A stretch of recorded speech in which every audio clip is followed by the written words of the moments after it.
नमस्कार विद्यार्थी मित्रांनो, आजचं आपण घेणार आहे पदावली.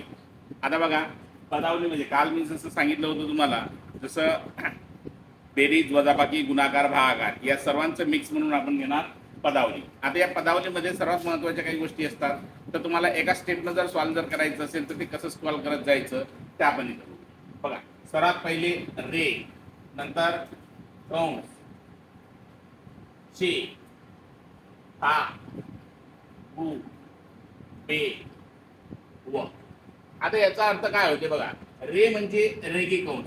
जर कोणत्याही दोन संख्येवर जर समजा आता 3-2 याच्यावर जर अशी आडवी रेष जर येत असेल तर याला म्हणतो आपण रेगी कंस. कुठेही असो, हे जिथेही आपल्याला दिसेल तर हे सर्वात पहिले सॉल्व्ह करायचं आपल्याला. त्याच्यानंतर हे झालं रेगी कंस.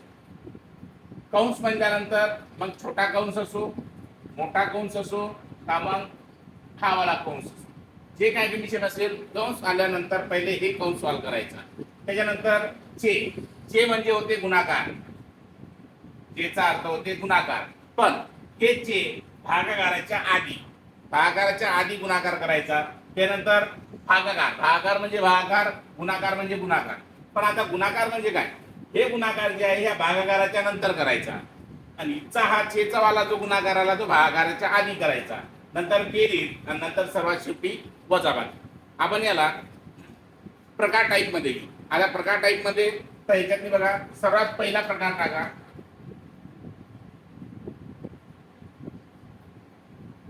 प्रकार 1.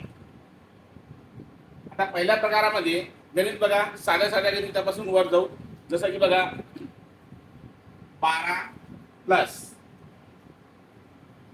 4 गुणिले 5 बरोबर किती.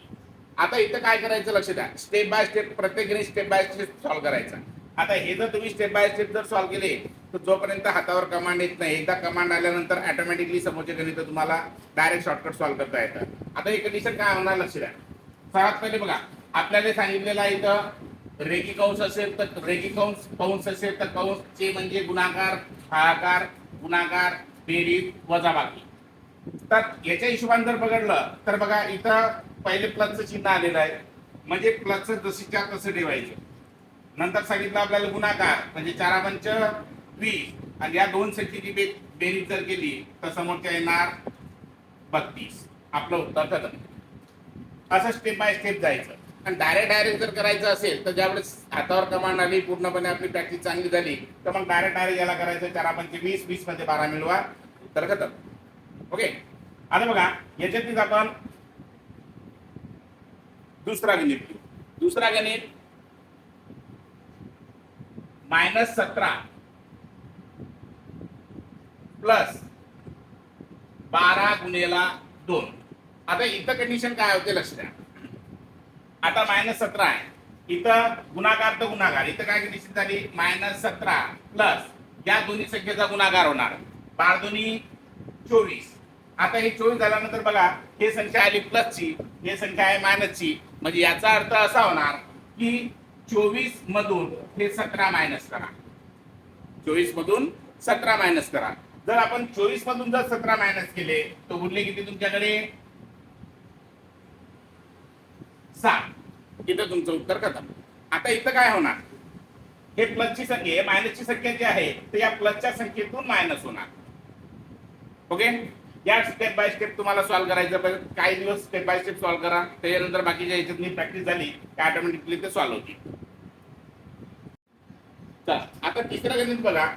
इथं बघा, आता इथं काय कंडिशन दिलेली आहे आपल्याला, 136 भागेला 17 गुणिले 10 - 5. आता हे सॉल्व्ह करताना काय करायचं, काय करायचं लक्ष द्या. इथं जर म्हटलं तर आता इथं पहिले भाग तोडायचा आहे. आता पहिले भाग तोडायचा आहे म्हणजे आता बघा, 136 ला 17 ने भाग जाणार. समजून घ्या 17चा पाडा येत नाही, तर आता करणार काय, तर कधी एक गोष्ट लक्षात घ्या, 136 भागेला 17 या संख्येचा एक स्थान बघायचा आणि इकडचा एक स्थान बघायचा. पूर्ण संख्येत जर भाग जर जात असेल तर ती कंडिशन होणार. इथं 7 × 1 = 7, 7 × 7 = 42, 7 × 8 = 56. आता इथं 7 × 8 = 56 म्हणल्यानंतर एक स्थान 8 येणार. मग आता सरळ काय करणार, 17 × 1 = 17, 17 × 8 = 136 असा डायरेक्ट भाग देऊ शकता तुम्ही. मग सरळ इथं काय करायचं लक्ष द्या. इथं भाग दिल्यानंतर इथं उरली तुमची 8 गुणिला 10 मायनस 5. आता या दोन संख्येचा गुणाकार होणार 80 मायनस 5 बरोबर 80 मधून जर 5 गेले तर उरले किती 75. उत्तर खतम.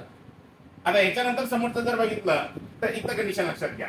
सर्वात पहिले 12 प्लस या 52 ला 13 ने जर भाग दिला तर 13 क्यूब 52 4 जसे तसे येणार प्लस आता इथे किती आले समोरच्या जसे तसे मांडून टाका 9 गुणिला 2. आता खालच्या ह्याच्यात 12 प्लस 4 प्लस 9 दोन्ही 18. आता याची बेरीज करा. याची बेरीज जर 18 मध्ये जर 2 मिळवलं तर 20 20 आणि 10 30 30 आणि 4 टोटल उत्तर येणार 34. बरोबर. आता याच्यात मी समोर जर बघितलं तर यामध्ये लक्ष द्या 180 भागेला 15 सरळ सरळ 15 एक 15 बोलले की त्याच्यात 3 15 दोन्ही 30 प्लस इथं 12 गुणिला 5 मायनस 2. आता सरळ सरळ 12 प्लस 12 पंच 60 मायनस 2. या दोन्ही संख्येची बेरीज जी आहे दोन्ही संख्येची बेरीज 72 मायनस 2 समोर किती येणार उत्तर 70.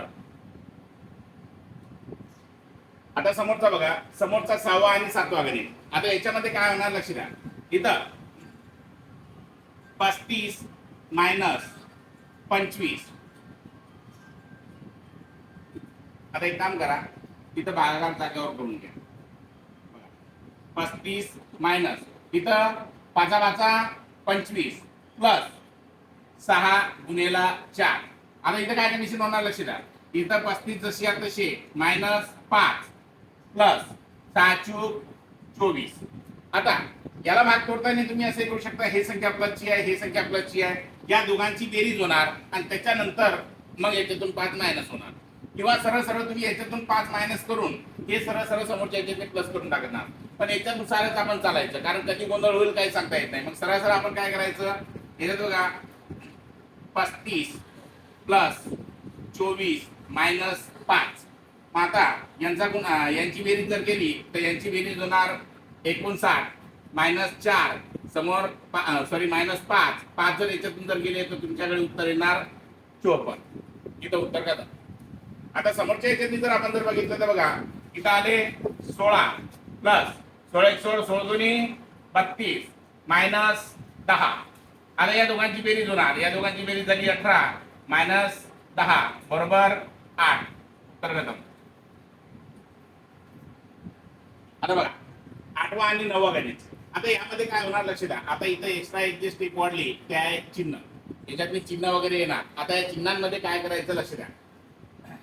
जर इथं जे संख्या आलेली आहे मला ती दोन चिन्ह कधी सोबत येत नाही म्हणून कंसात चिन्ह लावलेलं आहे आपण. पण आता एक कंडिशन लक्षात घ्या इथं काही असो या दोन संख्येचा गुणाकार होणार. म्हणजे आता इथं 8 प्लस या दोन संख्येचा गुणाकार होणार. या दोन संख्येचा गुणाकार जर केला तर 11 चूक 44. आता झालं काय हे जे प्लस वाली संख्या होती हे संख्या प्लसची होती. आता हे जे प्लस वाली संख्या होती हे संख्या मायनस सोबत गुणाकार झाल्यामुळं हे संख्या प्लसची संख्या झाली तुमची मायनस. आता इथं मायनस झाल्यानंतर इथं कंडिशन काय आली की आता 8 मधून तुम्हाला 44 मायनस करायची आहे. 8 मधून 44 मायनस होत नाही. मग 44 मधून जर 8 जर मायनस केले तर तुमच्याकडे उरणार 36. बरोबर. आता इथे काय कंडिशन होते लहान संख्येतून जर तुम्ही मोठी संख्या जर मायनस करत असाल तर उत्तर लिहायचं मायनस चिन्ह आणि मोठ्या संख्येतून जर लहान जर संख्या जर मायनस करत असेल तर ही संख्या आली असते प्लस. आता याच्या हिशोबाने इकडे जर केलं तर इकडची कंडिशन काय होणार बघा 17. आता इथं काय इथं जर गृहीत धरलं तर मायनस 152 भागाकारात मायनस 19. आता हे मायनस मायनस कटून जाणार. आता इथं जर विचार जर केला तर लक्ष द्या इथं 19 का 19 डायरेक्ट पाळा जर येत नसेल तर 9 1 9 9 8 72. म्हणजे जर 19 ना जर भाग जर दिला असता तर तुमचं आलं असतं 19 8 152. आता इथं हे केल्यानंतर काय झालं हे दोन्ही मायनस मायनस कटून गेले म्हणजे हिची संख्या डायरेक्ट हे 8 झाले प्लस मध्ये. म्हणजे याचा अर्थ 17 प्लस 8. मग आता इथं झाले 15 चला 1 म्हणजे टोटल उत्तर येणार तुमचं 25. चला आता समोरच्या ज्यांनी 10 आणि हे 11 लक्ष द्या. आता इथं काय होणार, सरळ सरळ 13 प्लस, आता यांचा गुणाकार करायचा, 17 साती 119. पण आता हे मायनसचे चिन्ह आलं, म्हणजे हे जे चिन्ह होतं ते प्लसची संख्या ऑटोमॅटिकली काय होऊन झाली, मायनस झाली. याचा अर्थ असा झाला की आता बघा या संख्येतून हे संख्या मायनस करायची आहे, पण ते संख्या जात नाही, मग या संख्येतून हे संख्या मायनस करा. जर 119 मधून जर 13 जर जात असेल तर उरले तुमच्याकडे 106. छोट्या संख्येतून मोठी संख्या जर गेली तर इथं करणार मायनस, म्हणजे उत्तर येणार तुमचं मायनस 106. आता हे गणित सॉल्व्ह करताना काय कंडिशन झाली, -15. आता इथं मायनस मायनसच्या याच्यात नाही आहे, भागात नाही आहे, ते कटून जाणार सरळ सरळ, म्हणजे 9 1 9, 9 5 45. आता हे संख्या आली प्लस वाली संख्या, 9 5 45. आता इथं काय होते, -15 मधून 5 जात नाही. आता याचा अर्थ असा झाला की या 5 मधून हे -15 मायनस करायची आहे. 15 मायनस करायचं आहे, इथं सरळ सरळ एक काम करा, 15 मधून 5 मायनस करा, म्हणजे उरले तुमच्याकडे 10. लहान संख्येतून तुम्ही मोठी संख्या मायनस करणार आहे, म्हणून उत्तर येणार तुमचं -10. आता एवढं झाल्यानंतर बघा, याच्यानंतर प्रकार नंबर चेंज जे आहे, प्रकार नंबर दुसरा आपण दुसऱ्या व्हिडिओला ऍड करू.